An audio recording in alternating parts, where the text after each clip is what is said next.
Hola, ¿cómo están pequeñas comunidades, especialmente esta comunidad de Manuel, que va a empezar con esta formación de San Pablo? Hoy quiero invitarlos a que iniciemos ya con la introducción de esta fichero. Ojalá que nos ayude a crecer. ¿En qué consiste este fichero? ¿Cuál va a ser la línea? La línea se supone que es ya el crecimiento de una comunidad. Esta comunidad debe estar crecida, ya debemos de tenemos que tener distintas actitudes. Dios quiera que sí. San Pablo yo creo que nos va a llevar por ese camino y sobre todo para evaluar. Hoy vamos a manejar solamente la introducción. Hablemos de San Pablo, hablemos de sus orígenes. Sabemos que San Pablo es perteneciente a la tribu de Benjamín. Él nunca se presenta, ciertamente, sino que todo lo sabemos a través de Lucas y de los Hechos de los Apóstoles. Sin embargo, ahí es donde descubrimos en estos libros de Lucas que San Pablo pudo haber tenido, tiene esos dos nombres, Saúl o Saulo, que es un nombre judío, y Pablo, que puede ser un nombre grecorromano. Por lo regular acostumbraban a tener estos dos nombres. Pablo es originario de Cilicia, por ello podemos situar culturalmente el ámbito del judaísmo de la diáspora, es decir, el judaísmo que se desarrolló fuera de Palestina. ¿Cuál es la formación de Pablo? La formación de Pablo es de un maestro muy reconocido que es Gamaliel. Él es muy fuerte para educar y él agarra esas costumbres, es muy radical en su formación. Por eso lo vamos a ver persiguiendo a los cristianos y después siendo un cristiano tan entregado que muy pocos lo llegan a creer, ¿no? Sin embargo, esta es la formación que tiene. ¿Qué es lo que hace Pablo? Pablo empieza a perseguir a los cristianos y no es posible conocer los alcances de la persecución que emprendió Pablo, pero sí podemos remarcar que por esta formación tan arraigada de Gamaliel, él cree que los cristianos son una secta que está afectando a la verdadera religión que son los judíos. Y es entonces que se dispone a acabar con ellos, al grado de odiarlos hasta la muerte.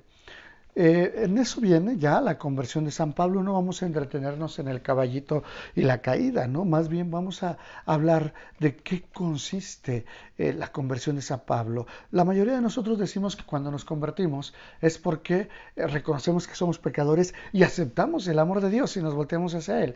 Yo creo que en el caso de Pablo más bien es el conocer a Jesús. Cuando conoce a Jesús, entonces viene su cambio, lo deja todo para empezar un camino distinto.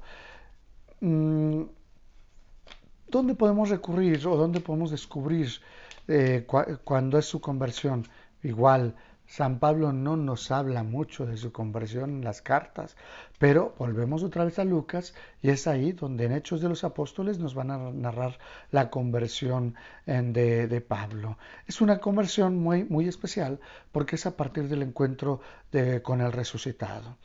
Después de esta conversión, eh, Pablo tiene que pasar un tiempo de maduración y entonces empieza a tener contacto con las primeras comunidades cristianas en Arabia, perdón, en Jerusalén y en Antioquía. Después se encuentra Bernabé. Bernabé es uno de sus, más bien es su maestro, es el que le va a enseñar a vivir la religión cristiana. ¿Cómo empieza la misión de Pablo? La misión de Pablo empieza en, en Antioquía, en la comunidad de Antioquía. Su primer viaje se desarrolla fundamentalmente a Asia Menor, actualmente Turquía, y la primera misión fue dirigida especialmente a los gentiles. El éxito en la primera misión por la aceptación del Evangelio trajo algunos problemas entre los cristianos por la práctica judía, que era la circuncisión. Después de esto, los mismos apóstoles junto con Pablo llegan a la conclusión de que no tendrían por qué imponerles costumbres a los demás, puesto que eran ya una religión nueva. ¿Sí? Eh, El segundo viaje inició en Asia Menor y se extendió en un segundo momento hacia la llamada ahora Grecia. Después de la segunda misión es cuando Pablo comienza a escribir cartas a las comunidades que había visitado para resolver dudas o ayudarles en lo que ellos estaban viviendo en ese momento. Su tercer viaje se desarrolla a Asia Menor y Grecia, confirmando la fe de las comunidades que había fundado, visitándolas y escribiéndoles cartas. ¿Cómo es la última etapa de la vida de San Pablo? Vuelve a Jerusalén, del tercer viaje es acusado falsamente y entonces lo quieren matar ahí en Jerusalén. ¿Qué dice Pablo? Yo soy romano, por lo tanto tengo derecho a que me lleven a ser juzgado por el César. Y entonces emprende ese viaje tan lastimoso para terminar al fin y al cabo decapitado en Roma. ¿Cómo se empiezan a formar las primeras comunidades cristianas? Eh, ya sabemos que eso que nosotros consideramos como una desgracia, como es la persecución de los cristianos, pues más bien nos empujó a formar comunidades y eso mismo pasó con Pablo. No podemos hablar que fue únicamente Pablo. Pablo realizó impuso grandes comunidades, se hizo grandes comunidades. Sin embargo, también los apóstoles realizaron este trabajo, siguiendo el mandato que les dijo Jesús, ir y predicar por todo el mundo y hagan discípulos a todas las gentes, bautizándolas en el nombre del Padre, del Hijo y del Espíritu Santo. De ahí vemos los testimonios de algunos mártires, como por ejemplo el primer mártir que es San Esteban. Inicia la persecución de los cristianos, sin embargo, en vez de desalentar eso, la persecución más bien los hace más fuertes. Es ahí donde se empieza a diseminar la religión cristiana. Vamos a aclarar algunos términos que necesitamos tenerlos bien claros para todo el desarrollo de las cartas o de las fichas que vamos a estar mirando. Primero, la iglesia. ¿Qué consideran iglesia? La iglesia no es tanto como institución o una estructura como ahora la tenemos, sino que la iglesia era el grupo que se reunía alrededor de los apóstoles para escuchar sus palabras, compartir el pan y formar esa pequeña comunidad. Esto era la iglesia. ¿Qué es un judío? Un judío implicaba aquel que practicaba la circuncisión. Esa es la característica del judío. Pero también tenemos otro término que tendríamos que entender, que es el judío cristiano y étnico cristiano. El judeo cristiano, es una persona judía que se convierte al cristianismo. El étnico cristiano es una persona pagana que se convierte al cristianismo. Esta es la diferencia. Judeo cristiano es aquel que es judío y se convierte al cristianismo. Etnocristiano es aquel que es pagano y se convierte al cristianismo. ¿Qué es una carta? Ahí es donde empiezan las cartas de Pablo. ¿Qué es una carta? Una carta es un documento privado de carácter funcional que permite comunicarse con otra persona. Esto es lo que llamamos carta. Por lo tanto, la diferencia de una epístola y una carta es que la epístola es de un carácter literario que busca hacer gala de bellas técnicas y de expresión que va dirigido a un público en general. La carta es a alguien concreto. La epístola es más bien algo más general y más literario, ¿no? La carta es para comunicar algo, la epístola es más literario. Es aquí donde empezamos a hablar de las cartas paulinas.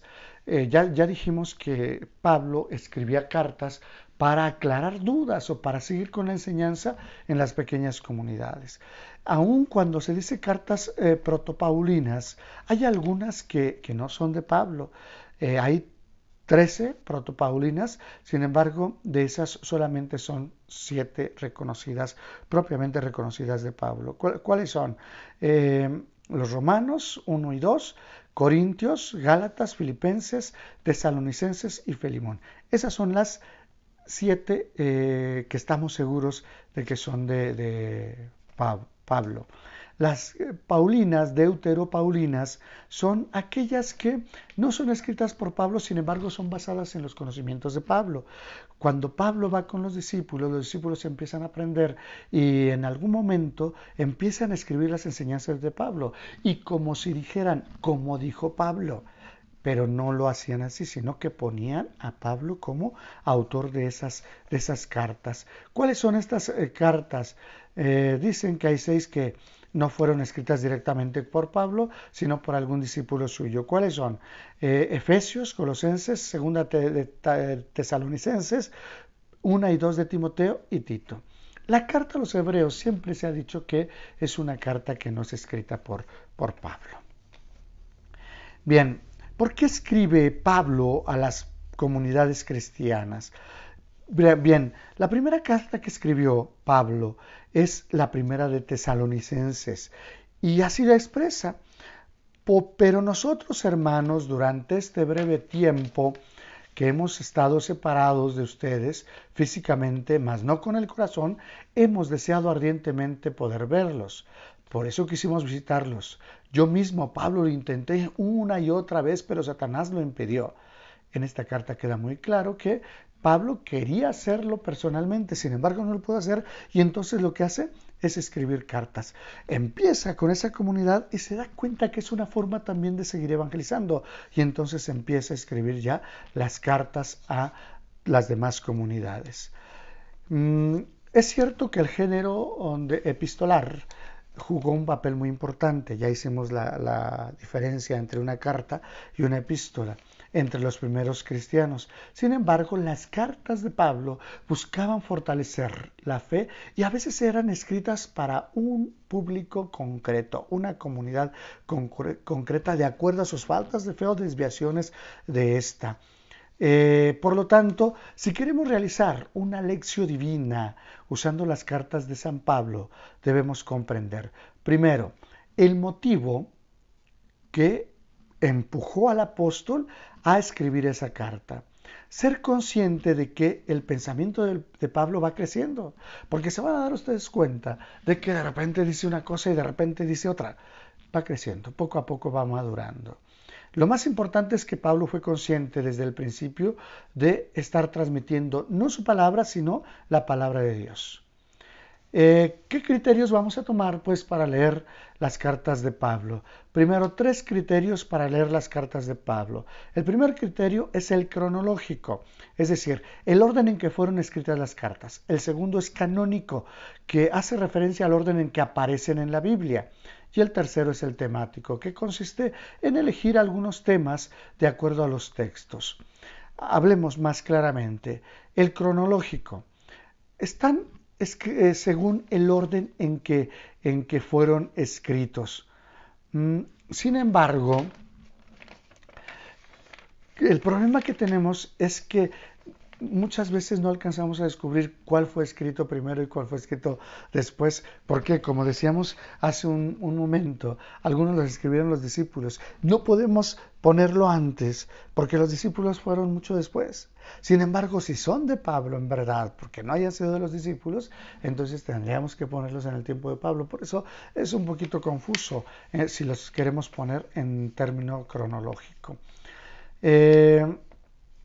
En el canónico es el orden canónico de las cartas de Pablo, es decir, el orden en el que aparecen tradicionalmente en la Biblia, es digno de ser estudiado, ya que implican 2 criterios para asignar su lugar. El primer criterio es de la extensión de la carta, el número de letras en griego, mientras que el segundo criterio es la transmisión de los textos en colecciones que fue diseñada con fines prácticos. ¿Cómo quedan estas colecciones? Son 3 colecciones en las que dividen estas cartas. La primera colección está formada por Romanos, 1 de Corintios, 2 de Corintios y Gálatas. En la segunda colección está Efesios, Filipenses, Colosenses, 1 de Tesalonicenses, 2 de Tesalonicenses y Filemón. Y la tercera colección es 1 de Timoteo, 2 de Timoteo y Tito.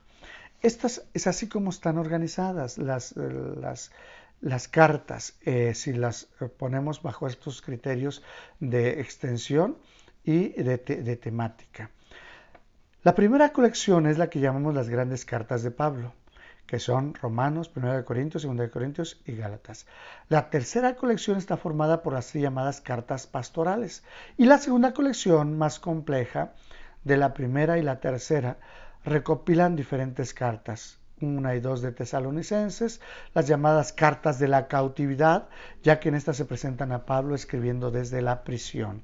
Sin embargo, este criterio de la lectura según el orden canónico presenta la problemática de no ayudar al lector poco experimentado a descubrir la interacción que existe en estas cartas y que no están físicamente juntas.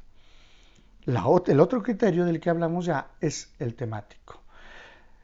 Implica, en primer lugar, leer los grandes temas de la predicación paulina. Las grandes cartas contienen propiamente la teología o la mejor teología de Pablo. La segunda colección nos presenta temas importantes, pero son temas más concretos a una comunidad. La tercera va dirigida a los pastores de las comunidades. Por eso, donde podemos encontrar el cuerpo propiamente de la teología de San Pablo es en la primera sección. ¿Cómo va a ser nuestro proyecto de lectura entonces? Bueno, se ha elegido más bien por el lado temático. Van a haber algunos temas concretos directos a la comunidad, sin embargo, que también describen a grandes rasgos lo que habla esa carta. Por ahí vamos a trabajarle en esta lección de las cartas paulinas, de tal manera que no se nos pierda el hilo conductor, pero a la vez alcancemos a descubrir lo que quiere decir cada carta. Bien, bueno, pues es así como vamos a empezar. Ya ustedes verán que ahí viene ya las colecciones, y en esa misma introducción que les estoy dando, que lo estoy tomando de las fichas, viene también cómo una carta conecta con la otra, y necesitamos tenerlas así para poder entenderlas. Así es que pues arrancamos. Vamos a empezar. Recuerden ustedes que la lección tiene sus pasos, no los dejen de seguir. En este caso solamente es la introducción, pero ya después los vamos a seguir. Si se reúnen por Zoom o por alguna otra plataforma o lo hacen individualmente, no se les olvide que tiene que ser ese momento de oración. Yo les voy a ayudar con la explicación del Evangelio, sin embargo ustedes tendrían que hacer los demás pasos. Y yo espero que la siguiente sesión hagamos una sesión completa siguiendo los pasos para que ustedes no se me pierdan. ¿Sí? Así es que cuídense mucho. Lo dejamos hasta ahí. Esta es la introducción. Si alguna duda tienen, ya saben que pueden contar conmigo. Tienen mi teléfono, tienen mi WhatsApp, por ahí pueden preguntar. Sería muy bueno en algún momento hacer o integrarme o mandarme el coordinador de esa comunidad las dudas que tengan para irlas resolviendo por ese mismo grupo. Digo, si no quiero integrarme a ese grupo porque mandan muchas cadenitas, está muy bien, ¿no? Pero el coordinador que me haga favor de llegar cualquier comentario, cualquier duda. Estoy para servirles y vamos a seguir trabajando con la ayuda de Dios aún en medio de estas situaciones. Cuídense mucho, por favor, porque este virus, recuerden que les coquetea a las mayores de 60. Ustedes no llegan a esa edad, pero tengan cuidado. Hasta luego, que Dios los bendiga.